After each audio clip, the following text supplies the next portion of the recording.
is Jalen Rose. I'm David Jacoby. We are Jalen Jacoby. What is it that we do? We get the people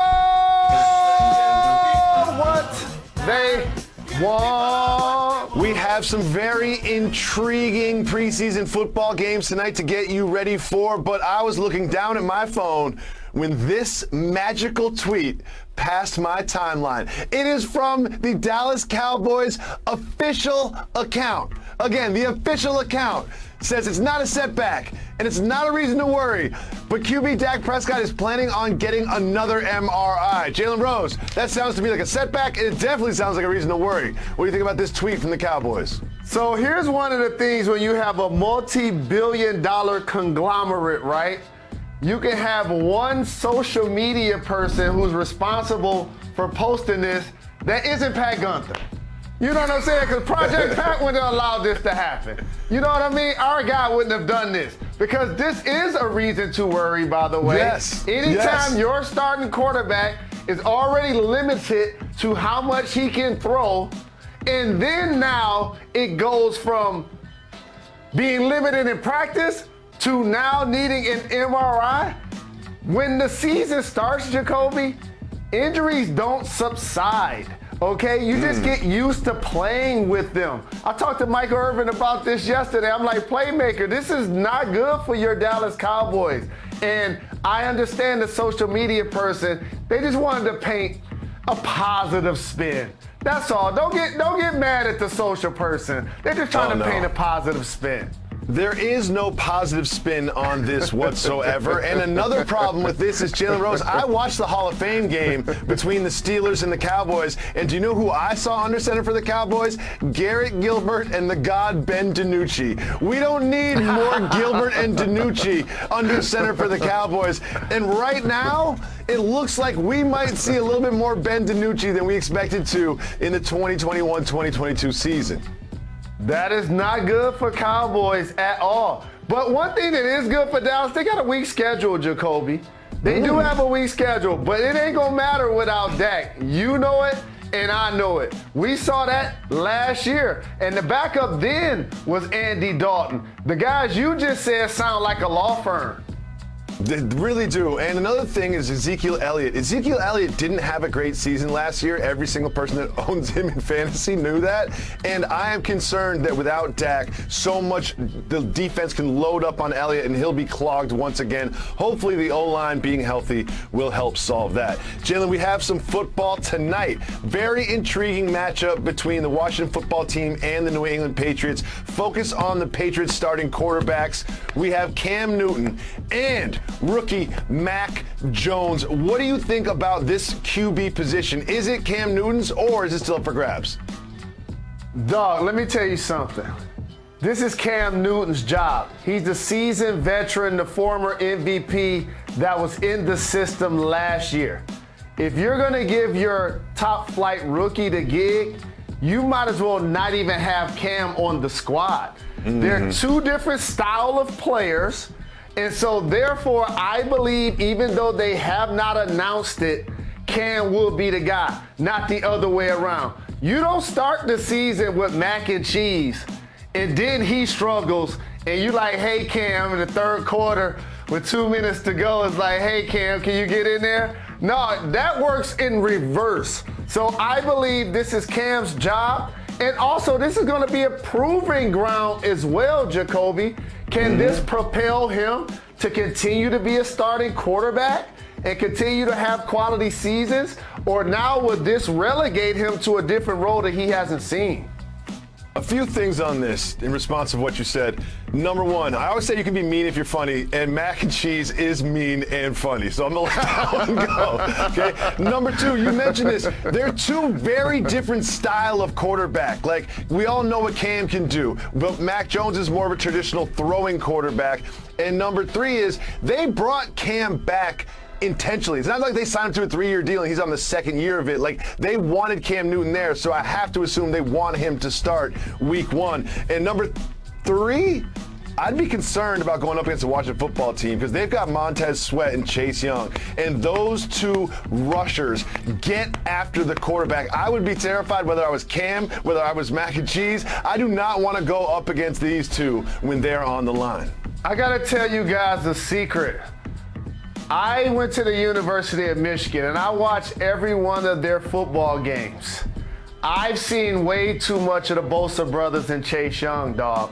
I know once they got to the league, people like, oh my God, what amazing players. Like, these dudes have a chance, him and Sweat, to go after that duo sack record. Like, that's legitimate. I remember being a youngster and Mark Gastineau and Joe Klecko, the New York Sack Exchange, and then all of a sudden, you know, the sack became something of glory. But this is what Washington is doing that I want everybody to pay attention to. This is not like trying to win it the way the Ravens won it when they had Trent Dilfer at quarterback and they won with their defense. I'm going to tell you what they're doing, Jacoby. I look at this as build it and they'll come. See the Denver Broncos when they added Peyton Manning. You see these musical chairs happening with quarterbacks around the league. We don't know what's going to happen with Aaron Rodgers, what's going to happen with Deshaun Watson. There are going to be musical chairs at the quarterback spot. And all Washington's going to have to do is boot Ryan Fitzpatrick out of the way and bring in their guy to take them to the next level. I like what they're doing. Jalen, whenever there is disrespect to another Jalen, I know you take it personal. So we have the Philadelphia Eagles not even naming Jalen Hurts the starting quarterback yet. Jalen Rose, why this disrespect to your namesake? I don't understand this. So, dog, this is leadership 101, Jacoby. I know, like, when you become a new head coach and you want to come in and make everybody think they're competing for their jobs. But all positions in football in particular are not created equal. You have a young quarterback that you should be building up his confidence to the team, to the fans, to the media. And you ready for this?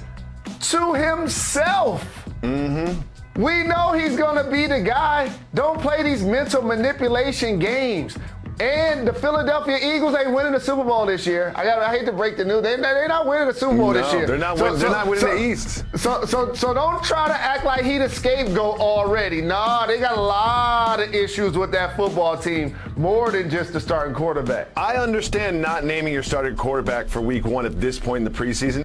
I don't understand it when your backup is Joe Flacco. You have a young player, runner-up for the Heisman, showed promise when he started last year, and the other guy is Joe Flacco. Maybe Nick Mullins is who they're talking about.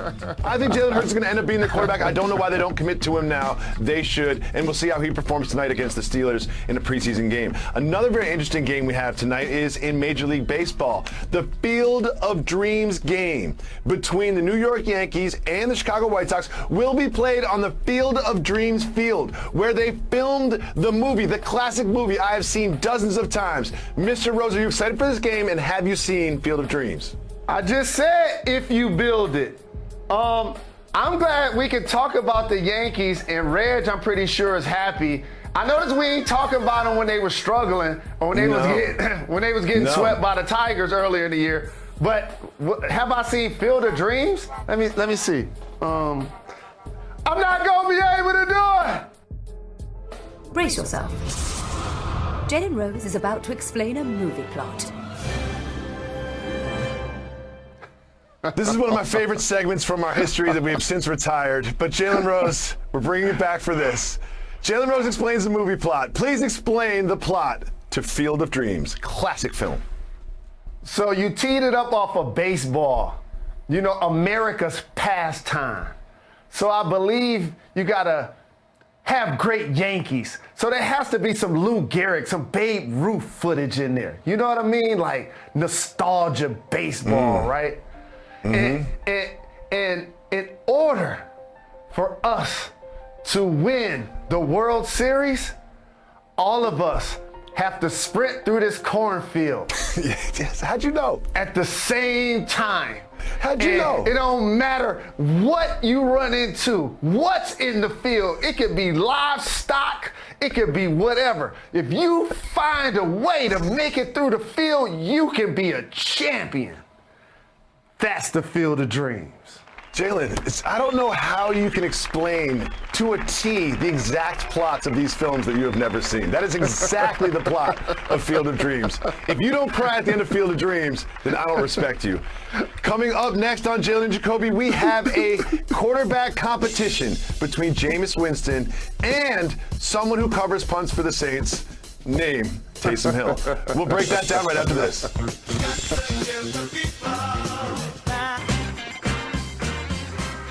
Coming to you live from the Seaport District of New York City and brought to you by Chase. Welcome back to Jalen and Jacoby. Jalen, we've had our eye on this all preseason. The quote-unquote quarterback competition in New Orleans for the Saints. Both quarterbacks spoke to the media, and here's what they had to say. When do you think you'll know the decision? I have no idea. And question for Coach. I think in all these things and in this training camp it's a control what you can control, and that's been my mindset from day one. Do you have any idea when they'll make a decision and tell you guys? No, but I know I'm going to keep balling and doing my best until they do. Jalen, what do you think about this quarterback battle in the Big Easy? Jameis Winston just tempted. Just tipped it by saying, I'm going to keep balling. In other words, I know I'm killing, and I know I'm doing stuff with my arm that this guy just can't do. He know it, I know it, and they know it. You see the big smile on his face, right? And you remember the whole saying, that the old saying is if you have two quarterbacks, you don't have one. Mm-hmm. It's not going to be a bad thing for the Patriots when they have Mac Jones and Cam on the field at certain times. And it's not going to be bad for this team either when they have both of these quarterbacks on the field, Taysom Hill and Jameis Winston at the same time. Anticipate seeing them both. But the lion's share of the starting quarterback job has to go to Jameis Winston, in particular if Michael Thomas is going to miss any time. Because if that's the case, and you got Taysom Hill lining up under center, Alvin Kamara won't have a chance to consistently get the kind of productivity that he normally gets because they're going to be stuffing the line of scrimmage. See, Jalen, I absolutely think that Taysom Hill should play week 1 for the New Orleans Saints. But I think like 3 snaps, maybe 4 snaps. This should be Jameis Winston's job, and they should throw him in for some wildcat stuff and put him at tight end and have him cover punts. You see the numbers right there. There are some glaring differences, and don't even talk to me about career touchdowns, career yards, and things of that nature. You did mention Michael Thomas. There is a bit on an update of his status. Apparently for a while there, he was not communicating with the team. However, seems like he has gotten together and they're going to try to sort of mend these fences. What do you think about this tension between Thomas and the Saints? Well, it's never good when the organization isn't in communications with one of their best players. We talked about this with the Philadelphia 76ers and Ben Simmons not returning the team's calls, not returning teammates' calls, and now we're talking about this with Michael Thomas. So you hope if you're a Saints fan, after you just signed him to the contract that you just signed him to, and last season he didn't clearly play the way he was playing the year prior when he broke the receptions record, you got to at least try to mend this fence, even if their goal is to trade him. You still at some point got to get him back out on the field to play for his value. And you know one thing Jameis can do that Drew Brees couldn't do? Throw the deep ball. Throw deep. Throw the deep ball. And I'm pretty sure he'd be excited to catch those from Jameis. So it's going to be interesting to see how it plays out. I would love to see Michael Thomas look at the playbook and be like, wait a second. You want me to run downfield? You don't want me to run hitches and crosses and slants? You want me to run 15, 20 yards down the field and then catch the ball? Right. Amazing. I'm going to actually be tired when I get back to the huddle? Yeah, exactly. I would love to see that for the Saints, but most importantly, I would love to see Michael Thomas get back on the field. But Jalen, you've been talking about the tension between Thomas and the Saints and Thomas and Brees for about a year and a half now. You're just making it all up. You're trying to get him to the Lions. I see what you're doing. You're trying to get him to the Lions. I know your game. I know your game, young man. That ain't gonna work for me. Oh, by the way, you ready for this? Shout to Megatron. Saw him at the Dave Chappelle show last night since we're talking about all-time great receivers. Jalen, the producers would not let me lead the show with this, but I really, really wanted to. It is the announcement that J.R. Smith is going to North Carolina A&T, which is great. I'm glad that he's joining HBCU. I'm glad that he's going to pursue his education. But he also wants to play on the golf team. Jalen Rose, what do you think about not just him continuing his education, but being a student athlete? I just want young people to always recall adults that continue to reinvent themselves. That's the important thing here. The other thing is being an influence to the people that he's going to be classmates with, the people that he's going to be on the golf team with, the acclaim and the publicity that he's going to bring to school. Oh, I just thought about something, though. Hold on, I just thought of a problem. What's the problem? What's the problem? I just thought of a problem. What? He's going to be an NCAA athlete, right? Yeah? What's the problem? That means he's going to have to fail, or he's going to have to pass drug tests then. That might be an issue. Oh, man, it's a failed test. That might be an issue. You know what? I was excited at at drug first. test. How He's is going to get this a gonna special work? exemption. He needs a special exemption. If you're going to put J.R. Smith on the golf team, he needs a special exemption. I love J.R. Smith so much, and I think one thing that gets overlooked because of his joyous personality and his celebrations and his time with LeBron is what a long, productive NBA career this man had. But man, And also, I really hope they're not testing on the golf course. He reinvented his game too. Like, he was a terrific doing a 360 out of high school type athlete that became a knockdown three-point shooter. So I'm glad to see my guy getting championship parade love, and I'm happy that he's going back to further his education. It is time to show me some Shohei. Jalen Rose, our guy, Shohei Ohtani, hit another home run last night. However, it came in a 10-2 loss. It's his 38th home run. They've got Mike Trout. They've got Shohei Ohtani. They're 8.5 games back in the wild card. That seems to be a lost cause. So what do they do? What is next for this organization with these two superstars? Shohei, I got you. I know all of the other shows want to talk about the Cowboys and LeBron and Tom Brady and the Patriots. I don't care what place y'all in. I don't care what they're going to do to build around you and Mike Trout. As long as they have y'all, they're going to be good at some point. Really good. I ain't worried about it, dog. They have a guy that can throw 100 miles an hour with his right hand and hit the ball 400 feet with his left hand. I ain't worried about it. They'll figure it out. They'll figure it out. Oh, I'm worried. They need some starting pitching. They need some defense. They need some other bats in the lineup. They need a lot to be able to. But when you have Shohei Ohtani and Mike Trout, that is when you spend. When you have the foundation superstars, that is when you spend the money to get your team to not be this little brother in Los Angeles, which they certainly are right now to the Dodgers. Jalen Rose. Get a Padres. Summer League is happening. Summer League is happening.